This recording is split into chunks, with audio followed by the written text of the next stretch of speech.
హల్లెలూయా. మరి ఈరోజు మనం ధ్యానం చేసుకోబోయేటువంటి వాక్య ధ్యానం 119వ కీర్తన 90వ వచనం.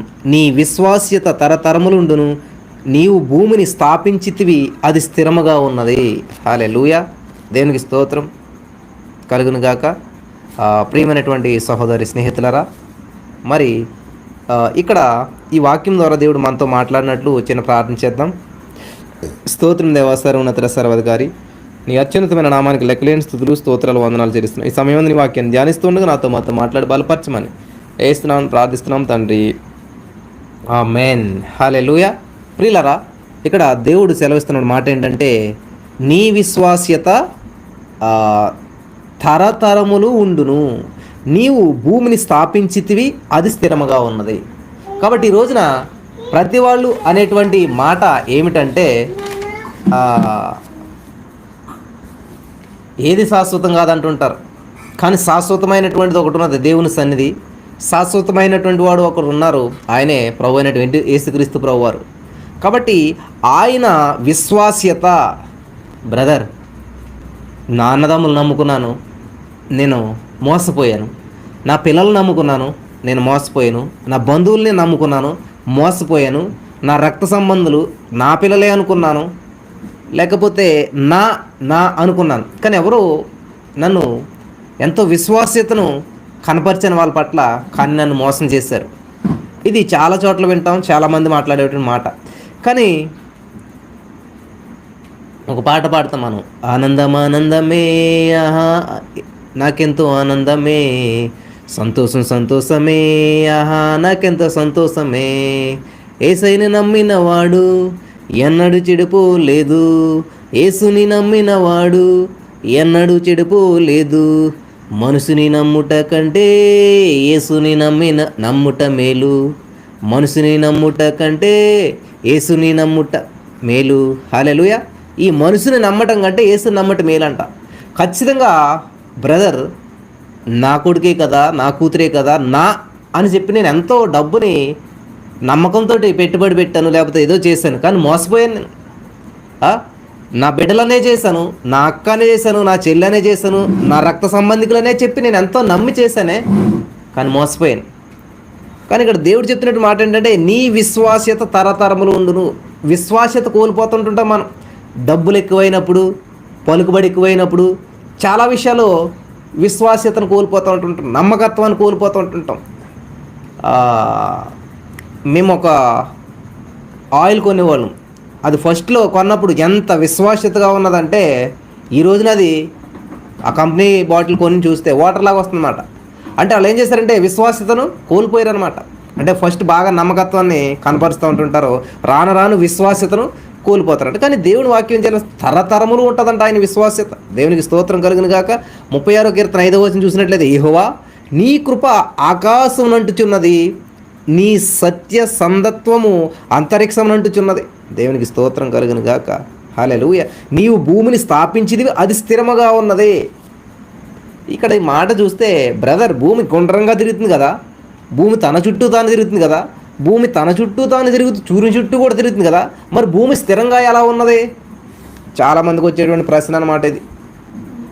గమనించాలి. అంటే స్థిరముగా అంటే ఏంటంటే, భూమి తన చుట్టూ తాను తిరుగుతున్నప్పటికీ, సూర్యుని చుట్టూ తిరుగుతున్నప్పటికీ ఒక స్థిరమైనటువంటి కక్షలో తిరుగుతుంది అది. గమనించాలి ప్రియులారా, అర్థమవుతుంది మీకు అందరికీ.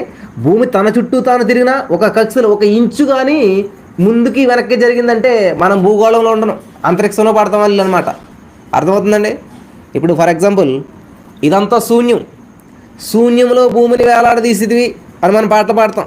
ఇది భూగోళం శూన్యంలో వేలాడుతూ ఉంది. ఇప్పుడు వేలాడుతూ ఉంటుంటే ఇది భూమి ఇలా తిరుగుతూ ఉందన్నమాట. ఇలా తిరుగుతూ ఉంటే దీనికి ఆకర్షణ ఇస్తుంది కాబట్టి మనం దీని మీద ఉండగలిగాం. ఒక్కసారి ఇలా తిరగటం ఇది ఆగిందంటే దీని మీద ఉన్నటువంటి మనం వెళ్ళి ఎక్కడ పడతామో మనకే తెలియదు. అర్థమవుతుంది కదండి. ఇది తిరుగుతూ ఏం చేస్తుందంటే ఇలా తిరుగుతూనే ఉంది, ఇట్లా సూర్యుని చుట్టూ కూడా తిరుగుతుంది అనమాట. ఇది సూర్యుడు అనుకుంటే దీని చుట్టూ కూడా తిరుగుతుంది అనమాట. మరి ఇంత తిరుగుతున్నప్పుడు స్థిరంగా ఉందని ఎలా చెప్పగలుగుతాం అని మనం చాలామంది అనుకుంటుంటాం. ఏంటంటే తిరుగుతూ కూడా ఏం చేస్తుందంటే ఒక కక్షలో తిరుగుతుందన్నమాట. కక్షకి ఇంచు దాటిందంటే మొత్తం కొలాప్స్. ఈ సూర్యుని చుట్టూ తిరుగుతున్నటువంటి దానికి ఒక కక్ష ఉన్నది. సూర్యునికి ఒక ఇంచు దగ్గరికి వెళ్ళిందా మాడిపోతాం, సూర్యునికి ఒక ఇంచు దూరం వెళ్ళిందా అంత గడ్డగడ్డేస్తుంది, మంచు అయిపోతుంది అనమాట. అంటే అంత స్థిరమైనటువంటి వేలో తిరుగుతూ ఉంది భూమి. అర్థమవుతుందండి? ఇదేమి సైన్స్ ఏమి కాదు. సైన్స్ అయినప్పటికీ కూడా అంతకు అర్థమైనటువంటి భాష. నేనేం కొత్త విధానం చెప్పట్లేదు. అంటే భూమిని స్థాపించింది అది స్థిరముగానున్నది. దేవునికి స్తోత్రం. అంటే దానికి ఒక మాట చెప్పావు, ఒక కక్ష నియమించావు, ఈ సర్కిల్ దాటి నువ్వు వెళ్ళొద్దు, ఈ సర్కిల్లో నేను తిరగాలని చెప్పావు దేవా. ఆ కక్షలో స్థిరముగా తిరుగుతూ ఉంది అది. దేవునికి స్తోత్రం కలుగును గాక. కానీ మరి ఎవరు స్థిరముగా లేరంటే మనిషి అస్థిరమైనటువంటి విశ్వాసంలో అస్థిరమైపోతూ ఉన్నాడు. ఈరోజు విశ్వాసం, రేపు అస్థిర విశ్వాసం, అల్ప విశ్వాసం. అర్థమవుతుంది కదా అందరికీ? హల్లెలూయా. కాబట్టి భూమి స్థిరంగానే ఉందంట, మనిషే స్థిరంగా ఉండట్లేదంట. యెహోవా 36 కీర్తన 5వ వచనం, నీ కృప ఆకాశం నంటుచున్నది, నీ సత్య సందత్వము అంతరిక్షం నంటుచున్నది. దేవునికి స్తోత్రం కలుగును గాక. ఆయన కృప అంతరిక్షానంటే ఎంతటి గొప్ప కృప కలిగినటువంటి దేవుడు మన దేవుడు. హల్లెలూయా. దేవునికి స్తోత్రం.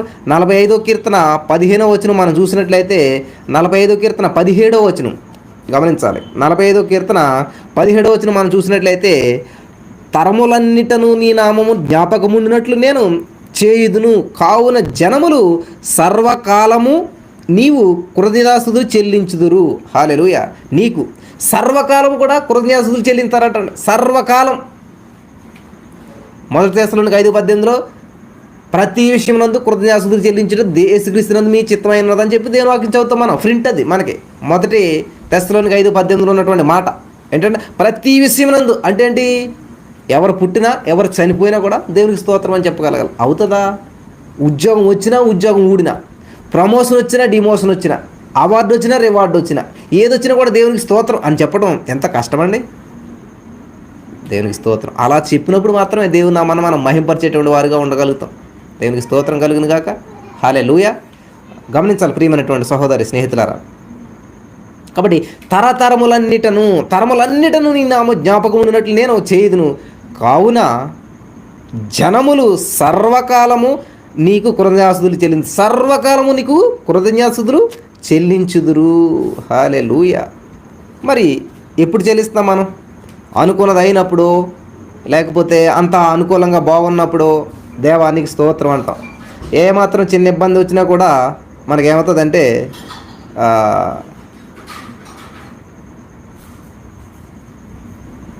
దేవునికి స్తోత్రం అని కూడా అనలేం. మనసంతా బాధతోటి, ఒక విధమైనటువంటి దాంతో నిండిపోతుంది మనసంతా.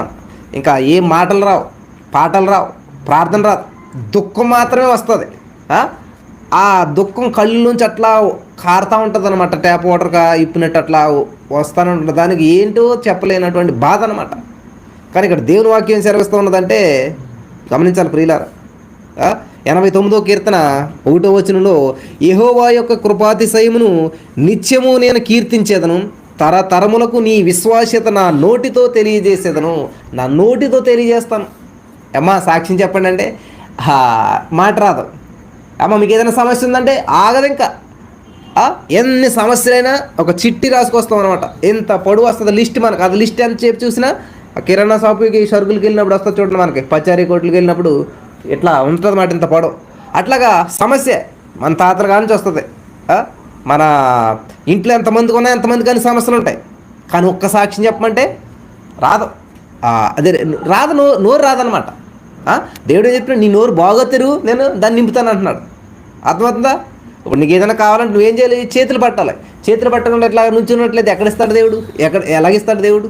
దేవుడు ఇస్తానే ఉన్నాడు, కానీ తీసుకోవటానికి రేవాలి. గమనించాలి ప్రియులారా. కాబట్టి ఈ రోజున మీరు సాక్ష్యం చెప్తే ఏమవుతుందంటే మీరు దాన్ని ఫలాన్ని అనుభవించగలుగుతారు. ఇక్కడ చూడండి, యెహోవా యొక్క కృపాతిశయమును నిత్యము నేను కీర్తించేదను, తరతరములకు నీ విశ్వాస్యతను నా నోటితో తెలియజేసేదను.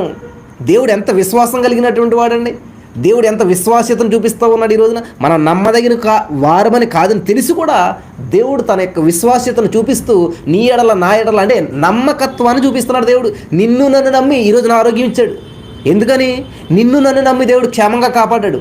ఎందుకని? ఒక 2 మాటలన్న దేవుని గురించి చెప్తాము, చిన్న సాక్ష్యం అన్న చెప్తాము, ఒక చిన్న మాట అన్న దేవుని గురించి చెప్పి నలుగురు దేవుని వైపు నడిపిస్తామని చెప్పి దేవుడు విశ్వాస్యత కలిగి నీ మీద నమ్మకంతో ఈరోజు నీకు ఆరోగ్యం ఇచ్చాడు. ఈరోజు నన్ను ఆరోగ్యం నిలబెట్టాడు. కాబట్టి ఆరోగ్యాన్ని ఇచ్చి శుభ్రంగా హాయిగా పడుకుని మంచి బిర్యానీ తినాలి, మంచిగా ఎంజాయ్ చేయాలి, మంచిగా అటు వెళ్ళాలి, ఇటు. ఇందుక దేవుడు మనకి ఇచ్చినటువంటిది ఆరోగ్యం. పిల్లలు గమనించారు ఎప్పుడన్నా?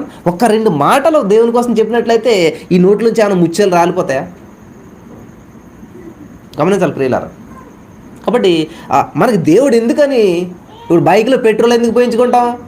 బైక్ ఎట్టుకొచ్చి ఇంట్లో పెట్టుకోటాక? ప్రియులారా, బైక్ నిండా ట్యాంక్ ఫుల్ చేయించి పెట్రోలు నేను ఆ బైక్ లాక్ చేసి ఇంట్లో పెట్టుకున్నాను అనుకోండి, ఏమంటారు అందరూ? ఆ బైక్లో పెట్రోల్ వేసామంటే తిరగటాకే, ఆ ఫ్యూయల్ను ఉపయోగించి బైక్ని తిరగటాక అనమాట. అంతేగాని బైక్ నిండా పెట్రోల్ పెట్టించుకుని లాక్ వేసుకుని ఇంట్లో కూర్చుంటే ఎట్లా ఉంటుంది? కాబట్టి ఈ రోజున దేవుడు నీవు తిరుగుతావని చెప్పి, నీవు అరుగుతావని చెప్పి, నీవు నలుగుతావని చెప్పి నీకు నాకు ఫ్యూయల్ జీవాన్ని ఇచ్చాడు దేవుడు. దేవునికి స్తోత్రం. ఒక జీవితాన్ని ఇచ్చాడు దేవుడు, ఒక ఆరోగ్యాన్ని ఇచ్చాడు, ఒక జ్ఞానాన్ని ఇచ్చాడు, ఒక మాటనిచ్చాడు, ఒక చూపునిచ్చాడు, కాళ్ళనిచ్చాడు, చేతులనిచ్చాడు, హల్లెలూయా, జ్ఞానాన్ని ఇచ్చాడు. ఇవన్నీ ఇచ్చాడంటే ఎందుకని? ప్రతి దాంతో దేవుని మహింపరచాలన్నమాట. దేవునికి స్తోత్రం కలుగును గాక.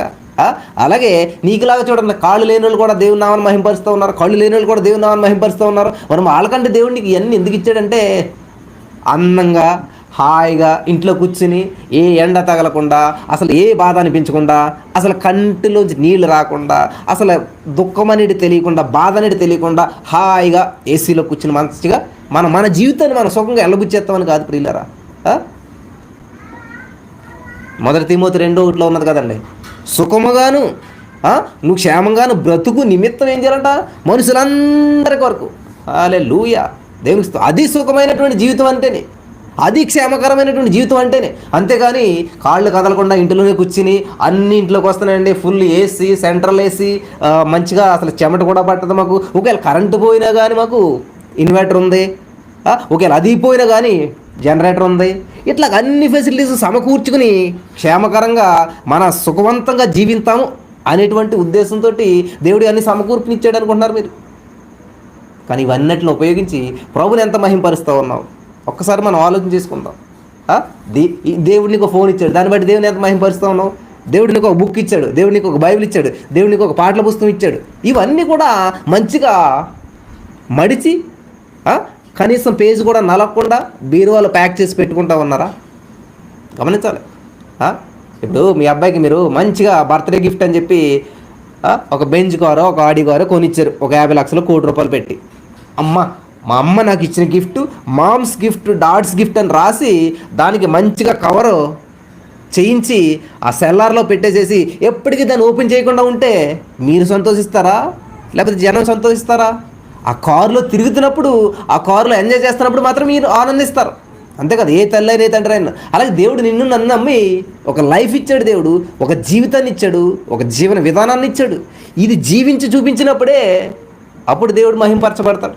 హల్లెలూయా, దేవునికి స్తోత్రం. అమ్మో అరిగిపోతుంది, అమ్మో కరిగిపోతుంది, అమ్మో డస్ట్ పడుతుంది, దుమ్ము పడుతుంది, ప్యాచ్ పడుతుంది, పంక్చర్ అవుతుంది అని చెప్పి ఇంట్లోనే కూర్చున్నట్లయితే దానికి విలువ ఉండదు. దేవునికి స్తోత్రం కలుగును గాక. కాబట్టి ఈరోజు నేను జీవితాన్ని జీవించాలి, నలుగురికి చూపించాలి. హల్లెలూయా. కాబట్టి ఈరోజు నీ వాక్యం వినిసిన ప్రేమైనటువంటి సహోదరి స్నేహితులరా, ఒక్కసారి మనం పరిశీలన చేసుకుందాం. ఎటువంటి జీవితాన్ని జీవిస్తూ ఉన్నాం? దేవుడి నామానికి ఏమైనా మహిమ తెచ్చేటువంటి కార్యాలు మనం చేయగలుగుతూ ఉన్నామా ఒక్కటన్నా అని మనం ఆలోచన చేసుకుందాం. హల్లెలూయా, దేవునికి స్తోత్రం కలుగును గాక. కాబట్టి పరదేశులము ప్రియులారా మన పురమిది కాదెప్పుడు. హల్లెలూయా. 90వ కీర్తన 1వ వచనం, 91వ కీర్తన 1వ వచనం, ప్రభువా తరతరము నుండి మాకు నివాస స్థలము నీవే. తరతరాల నుండి నివాస స్థలం ఏది? అది ఇప్పుడు నేను హైదరాబాద్ వచ్చిన ఇక్కడ జాబ్ చేస్తాను, చేసిన రెంట్ ఇంట్లోనే ఉంటున్నాను. ఇక్కడ ఏం చేస్తాను? మా సొంత ఇల్లు ఎక్కడ? మా ఊరు వెళ్ళిపోవాలనుకుంటా, అమలాపురం దగ్గర, అక్కడికి వెళ్ళిపోవాలనుకుంటాం. అది మా సొంత ఇల్లు. అలాగే మన సొంత ఇల్లు ఏది? పరలోకం అంట. పరదేశులము ప్రియులారా మన పురమిది కాదెప్పుడు, నిజముగా పురమిది కాదెప్పుడు. స్థిరమని నమ్మకు. దేవునికి స్తోత్రం కలుగును గాక. స్థిరమని నమ్మకంటండి. ధర ఎవ్వరికి పరలోకమే స్థిరము, నిజముగా మేడల మిద్దులు మేలగు సరుకులు పాడై కనబడే నిజముగా. మేడలో మిద్దెలు ఇవన్నీ సరుకులన్నీ పాడైపోతాయంట. వావ్, దేవునికి స్తోత్రం కలుగును కాక. ధనధాన్యములు దగదగ మానవు, పనిపాటలు పోయిన నిజముగా. ఎన్ని నాళ్ళు మనం ఇలాలో బ్రతికినా మన్నైపోవునుగా దేహము. దేవునికి స్తోత్రం. చాలా అర్థవంతమైన పాట అది. చనిపోయినప్పుడు మాత్రమే పాటలాడతారు. చనిపోయినాడు ఆల్రెడీ పరలోకి వెళ్ళిపోయాడు. ఇంతకీ ఎవరికంటే బుద్ధి చెప్పటాక పాట మనకే. చనిపోయినప్పుడు కాదు పాడటం, ఇలాంటి లైవ్లో పాడాలి, చర్చిలో పాడాలి, కృతజ్ఞత కూడికలో పాడాలి, సండే స్కూల్లో పాడాలి, ప్రతిరోజు పాడాల పాట. ఎందుకంటే చనిపోయినడికి ఏం ఉపయోగపడతా పాట? బ్రతుకున్నటువంటి నీకు నాకు బుద్ధి కలగడానికి అనమాట. అయ్యో చనిపోయినడికి పరదేశంలో అని తెలుసు, ఆల్రెడీ పరదేశం వెళ్ళిపోయాడు ఆయన. ఆ పరదేశం ఇది విడిచిపెట్టేశాడు, ఈ పరదేశాన్ని విడిచిపెట్టి వెళ్ళిపోయాడు ఆయన, పర్మనెంట్ దేశానికి వెళ్ళిపోయాడు ఆయన. ఇంకా ఆయన కోసం కాదా పాట? బతుకున్నటువంటి ప్రియులారా, పరదేశులు మనం, ఇది కాదు మన పురం అని చెప్పి ఈ బతుకున్న వాళ్ళ కోసం వినిపించాలన్నమాట, చనిపోయిన వాళ్ళ కోసం కాదు. కాబట్టి ఎక్కడైతే సభలు జరుగుతున్నాయో, ఎక్కడైతే సండే స్కూల్ జరుగుతుందో, ఎక్కడైతే కుటుంబారాధన జరుగుతుందో అక్కడ పాడాలన్నమాట ఈ పాట. దేవునికి స్తోత్రం కలుగును కాక. ఎందుకంటే బుద్ధి రావాల్సింది ఎవరికి? చనిపోయిన వాళ్ళు కాదు, బ్రతుకున్నటువంటి మనకి చెప్పాలన్నమాట, పరదేశులము ప్రియులారా అని చెప్పేసేసి. అంతేగాని ఆల్రెడీ పరలోకం వెళ్ళిపోయినటువంటి వ్యక్తికి తెలుసు ఇక్కడ పరదేశం కాదురా బాబు, నేను ఆల్రెడీ పర్మనెంట్ లోకానికి వెళ్ళిపోతున్నాను, పరలోకం అని చెప్పి ఆయన వెళ్ళిపోయాడు. అర్థమవుతుంది కదా? ఇంకా ఆయన కోసం మళ్ళీ పాట పాడవసరం లేదు. మరి ఎవరి కోసం అంట? బ్రతికి ఉన్నటువంటి నీ కోసం, నా కోసం. హలో, ఆయన లెగిసి పాడాలి అసలు ఈ పాట. ఎవరో చనిపోయే వ్యక్తి, పరదేశులము ప్రియులారా, నా పర్మనెంట్ లోకానికి నేను వెళ్ళిపోతున్నాను కాబట్టి జాగ్రత్తగా ఉండండి, మీరు కూడా రావాల్సింది అక్కడికి, అది మన పర్మనెంట్ లోకం అని ఆయన పాడేసి చనిపోయి వెళ్ళిపోతే బాగుంటుంది అనమాట. కానీ మనం ఏం చేస్తామంటే ఆయనకి ఏదో చివరి వీడుకోలు తెలిపేటువంటి పాటలాగా చనిపోయినప్పుడు మాత్రమే పాడేసి ఆ పాట మళ్ళీ చెయ్యి. ఇది చనిపోయిన వ్యక్తికి తెలుసు ఇది స్థిరమ కాదు, మాయలోకం ఇది, ఛాయలోను లోనులోను మాయలోకం అని చెప్పేసి స్థిరమని నమ్మకు అని చెప్పి ఇక్కడ ఎంత బాగానే ఉంది. మరి ఎవరికి? ఆయనకి తెలుసు చనిపోయినానికి స్థిరమ కాదని చెప్పి అస్థిరమైందని చెప్పి విడిచిపెట్టి వెళ్ళిపోయాడు. మరి ఎవరికంటే ఇదంతా చెప్పేది? మోసుకెళ్ళేటువంటి వాళ్ళకి, తీసుకెళ్ళేటువంటి వాళ్ళకి, వెనకాల కూర్చి నేర్చేటువంటి వారికి, బాధపడేటువంటి వారికి, ఈ మాటలు వినిచినటువంటి వారందరికీ కూడా మాట ఈ పాట ఇంతకనే. అంతేగాని చనిపోయిన వ్యక్తికి మాత్రమే, చనిపోయిన టైంలో పాడుకునేటువంటి పాట మాత్రమే అనుకున్నారట్లయితే చాలా పొరపాటు అనమాట. ప్రతి నిత్యము ప్రతి వారు పాడవలసినటువంటి పాట అనమాట ఇది మనకి. హల్లెలూయా, దేవునికి స్తోత్రం. మనకి బుద్ధి కలగడానికి రాయబడినటువంటి పాట అన్నమాట. కాబట్టి కొన్ని ఏమైపోయాయంటే ఆచార ప్రకారం ఈ టైంలో ఈ పాట పాడాలి, దీనికి ఇక్కడ ఫిక్స్, ఈ టైంలో పాడితే పరిశుద్ధి. ఏమన్నా పెళ్ళి అవుతుందా అంటే ఆ పాట పెళ్లి టైంలోనే పాడాలి, ఈ పాట చావు టైంలోనే పాడాలి, ఈ పాట పుట్టిన టైంలోనే పాడాలి. అట్లాగా మనం ఏం చేస్తామంటే ఒక్కొక్క దానికి అసలు అందులో ఉన్న అర్థం ఏంటి, అది ఎవరికి ఏంటి అనేటువంటిది మర్చిపోతాం ఉన్నాం. గమనించాలి ప్రియులారా, దేవునికి స్తోత్రం కలుగును గాక. హల్లెలూయా. కీర్తనల 91లో ప్రభువా తరతరముల నుండి మాకు నివాసస్థలము నీవే. మా తాత అబ్రహాం గారు కూడా నీ దగ్గర నుంచి వచ్చాడు, మరి నీ దగ్గరికి వచ్చేసాడు. మధ్యలో ఏదో వచ్చాడు, కొన్నాలో కొంచెం ఒక మాదిరి నుంచి మాకు చూపించి వెళ్ళిపోయాడు, ఒక లెసన్ నేర్పాడు, అయిపోయింది. తర్వాత ఇస్సాక్ గారు వచ్చారు, యాకోబు గారు వచ్చారు, ఇలా అందరూ కూడా వచ్చి కొంచెం వాళ్ళకి అప్పచెప్పిన పని అంతా చూసేసుకున్నారు, మళ్ళీ దగ్గరికి వచ్చేసారు. ఇప్పుడు మా టర్న్ వచ్చిందనమాట. మేము కూడా ఏం చేస్తాం, ఇక్కడ ఉన్నాం, మా పని మేము చూసుకుంటాం, మళ్ళీ వచ్చేస్తాం మీ దగ్గరికి. హల్లెలూయా, దేవునికి స్తోత్రం. వెళ్ళిపోదామా మళ్ళీని? రిల్లరా, అయ్యి బాబోయ్ ఇంకా మా పిల్లడికి పెళ్ళి అవ్వలేదండి, ఇంకా మా పిల్లకి ఇంకా ఏం అవ్వలేదండి, అసలు మా పిల్లలు చదువుకుంటున్నారండి, ఏం మాట్లాడుతున్నారు మీరు అసలని? ఇంకా చాలా ఉంది మేము చేయవలసింది, చాలా ఉంది. ఫ్యూచరు, బ్రైట్ ఫ్యూచర్ అంటండి. ఏం ఫ్యూచర్ అండి? బ్రైట్ చాలా ఉజ్వలమైనటువంటి భవిష్యత్తు ఉంది మాకు ఇంకాను ఉంటుంటారు చాలామంది. మంచిది, దేవునికి స్తోత్రం. అసలైనటువంటి భవిష్యత్తు అక్కడ ఉంది, పరలోక రాజ్యంలో. కాబట్టి దానికి సిద్ధపడి ఉండాలి మనం. హల్లెలూయా, దేవునికి స్తోత్రం కలుగును గాక, దేవుని నామానికి మహిమ కలుగును గాక. మరి ఈ రోజున ఈ నా ప్రియమైనటువంటి సహోదరి స్నేహితులారా,